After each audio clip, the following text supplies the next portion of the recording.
If you need wheels on a budget, and honestly, who isn't on a budget these days, compact sedans are a great way to get around. And the good news is, there are a ton of great used options. I'm Travis from Edmunds. We test and review hundreds of cars, trucks, and SUVs each year, while CarMax buys, sells, and expertly appraises thousands upon thousands. We're combining our testing knowledge with CarMax's experience to help you make the right choice for your next car. For a full article on all the cars in this video, click the link in the description below. Be sure to subscribe to the CarMax YouTube channel, click that little like button, and let us know in the comments what your favorite compact sedan is. Sure, SUVs have been the big sellers for years, but their sedan counterparts are typically lighter and smaller, which makes them more fuel efficient and more fun to drive. And on top of that, they've got the same levels of comfort and technology. So today we're going to go over our list of our top 5 favorite sedans in the compact segment. We're going to start here with the 2020 Hyundai Elantra. The Elantra is a small sedan that goes big on features, technology, and efficiency. In this generation, there were 3 available engines, starting with a base 2-liter engine, the Eco, which had a 1.4-liter turbocharged engine, and the sportier trim that had a 1.6-liter turbocharged engine, all of which had pretty average power outputs for the segment. The Eco is understandably the mileage leader of the bunch, with an impressive EPA estimated 36 mpg in combined driving. The base engine gets within 1 mpg of that mark, while the 1.6-liter turbo gets EPA estimates as high as 29 mpg combined. On the inside, the Elantra is straightforward and easy to use. All the buttons and controls are where you'd expect them to be. Back when this generation debuted in 2017, we were particularly impressed with the materials quality, but the competition has caught up since then. Also, several driver aids were not available or limited to higher trim levels back in 2017, but the Elantra has since caught up. For example, in 2020, you could get forward collision mitigation and lane keep assist as standard. The Elantra isn't as spacious as some rivals, but it should be okay for most passengers. Taller drivers are going to wish this seat came up a little bit higher, but passengers over 5'9" are also going to wish the headliner didn't rub against their head in the back seat. It's clear the Elantra isn't the sporty choice, and handling capabilities further confirm that. It navigates curves on smooth pavement with confidence, but on choppy roads, the rear wheels feel unsettlingly busy. As far as comfort goes, the Elantra is about average for its rivals. The suspension does a decent job of reducing any harshness from big potholes, but the rather firm and flat seats can cause some hard spots on longer trips. The Elantra isn't exciting, but that's to be expected from affordable sedans like these. It's sensible and it gets you a lot for your money, which is really what's most important. Its pros are it has good value and good fuel economy estimates from the EPA. The cons? It's got weak performance and firm flat seats. This current generation Kia Forte is one of our favorites in the compact class, sitting right near the top of the segment since its introduction in 2019. The Kia Forte won us over with its abundance of standard features and its relatively low price. It offers pretty good value. On top of that, we're big fans of the sleek styling, and it's got an infotainment interface that's really intuitive and easy to use. Plus, it gets pretty good fuel economy estimates from the EPA. The Forte lineup has changed a bit over the years, but it generally started with the base FE trim, then moving up to the LXS, the EX, and the sporty GT trim level. A 2-liter 4-cylinder engine powers most Forte models. In 2020, the GT trim debuted with a turbocharged 1.6-liter engine. If that sounds familiar, it's because it's the same engine in the class average Elantra. The FE is the mileage leader with the EPA estimated 35 mpg, while the turbo drops to 30 mpg. The Forte's interior fights well above its weight class. Its design and materials are almost Audi reminiscent. It masks its affordability really well. Front passengers have a ton of room, even if you're in the 6-foot range. Rear passengers have adult-sized headroom, but knee room is limited. The front seats offer good amounts of support, and the cabin remains relatively quiet, giving the Forte strong scores for long-distance comfort. Unlike some other sedans, the Forte includes Apple CarPlay and Android Auto on all models in this generation. With the 2-liter base engine, the Forte was able to go from 0 to 60 in our testing in 8.7 seconds, which is about average for the segment. Handling's pretty average too, with minimal body roll through the corners, but the Forte does have some stiff suspension, so if you hit a bump mid-corner, it might get a little skittish. In our testing, we've found that the driver aids are well tuned and avoid false alarms. Standard, you'll get forward collision mitigation, but you'll have to go to upper trim levels for stuff like adaptive cruise control and blind spot monitoring, but that's pretty typical amongst cars in the compact segment. The Forte has lots of features for the money. It's got strong fuel economy estimates and a refined interior, but it does have a stiff ride quality and limited rear seat space. The Mazda 3 represents a bit of an outlier in the class.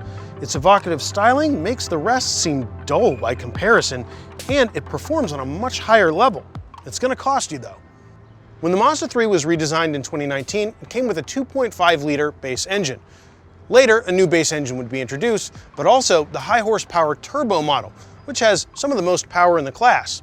And the Mazda 3 is available with all-wheel drive, which is a rarity amongst compact sedans. The Mazda 3 holds a power advantage over comparable sedans, but that comes at the expense of fuel economy. The most efficient base engine only manages to achieve a 31 mpg estimate, while other models drop slightly until you reach the all-wheel drive turbo model. The Mazda 3's sleek exterior design is echoed on its upscale interior. On higher trim levels, it feels downright luxurious. And that's thanks in part to high-quality craftsmanship and premium materials that feel like they belong in a much more expensive vehicle. Were it not for some practicality drawbacks, the Mazda would likely rank higher. As it is, taller drivers will easily fit, but they'd probably wish the steering wheel would extend a little bit further back. Rear seat space is below average and can be constrained further when you have large front passengers. As far as tech goes, the Mazda 3 receives praise for its easy-to-use infotainment system that can be controlled via a BMW or Audi-like central dial. It's good enough that you might not even use Apple CarPlay or Android Auto, but luckily, they're standard on all models except for the base trim anyway. The Mazda 3 is a performance standout in the segment. The 2.5-liter engine is pretty punchy, but for driving thrills, the turbo is our choice. Handling deserves a lot of praise too. Not only does the suspension give you a lot of confidence, but can also keep spirited drivers entertained on a fun, twisty road. Despite its cornering prowess, the Mazda 3 is also comfortable over bumpy surfaces. Sure, it rides a bit stiffer than other sedans, but impacts are never harsh. Overall, we wish all sedans drove as well as the Mazda 3 does. For the Mazda 3, it's got potent performance, attractive styling, a refined interior, and available all-wheel drive. But it does have limited rear seat space, a small trunk, and it's pricier than rivals. If you're looking for simply the best small sedan, look no further than the Honda Civic. When this generation of Civic debuted in 2016, it quickly grabbed the best-in-class spot, and it remained Edmunds' top-rated sedan for the entire generational life. Over the 5 years that it was around, you had EX, LX, Sport, and Touring trims, and if you really wanted to go fast, there was the Type R. Power is supplied in base models by a 2-liter 4-cylinder engine. EX and Touring models get upgraded to a turbocharged 1.5-liter engine. These numbers may not seem impressive, but the Civic makes use of every bit of that power.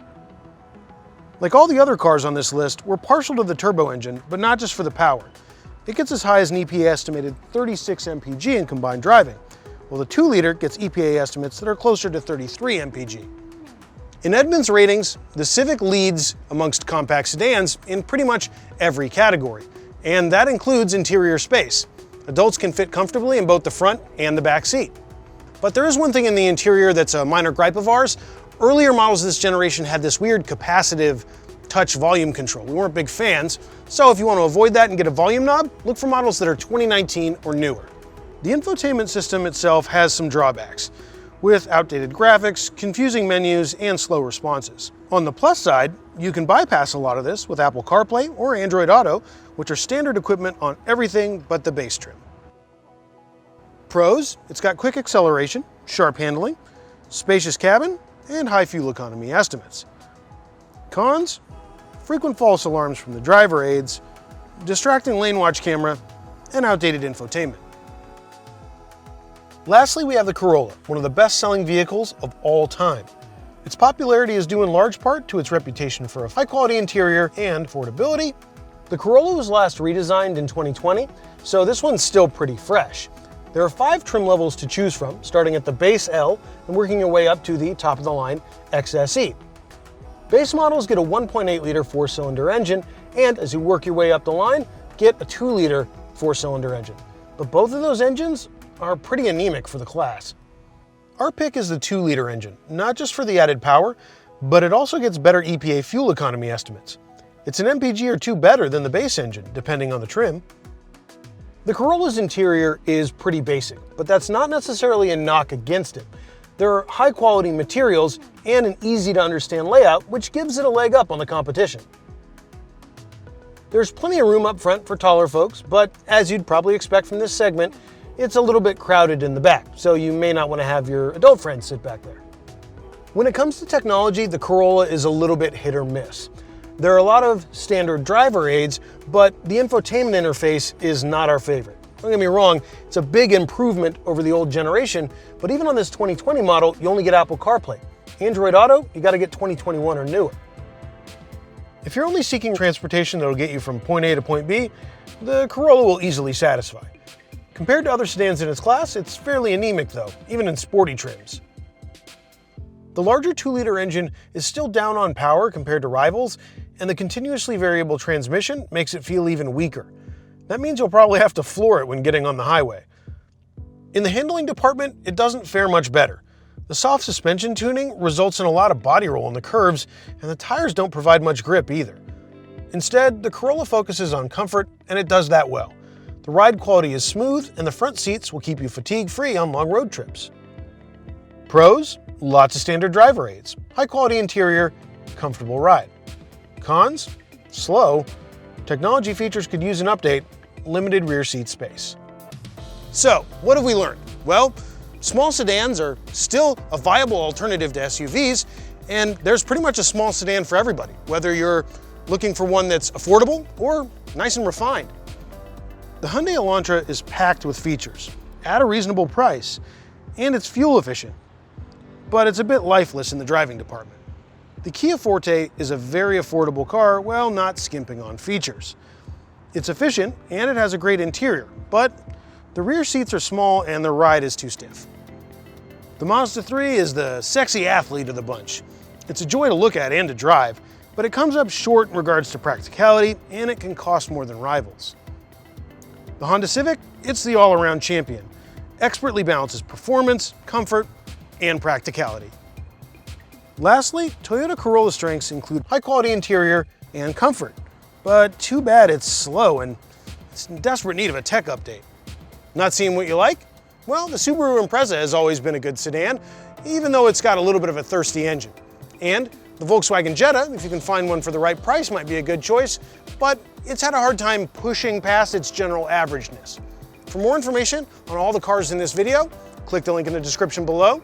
Be sure to subscribe to our YouTube channel, and thanks for watching.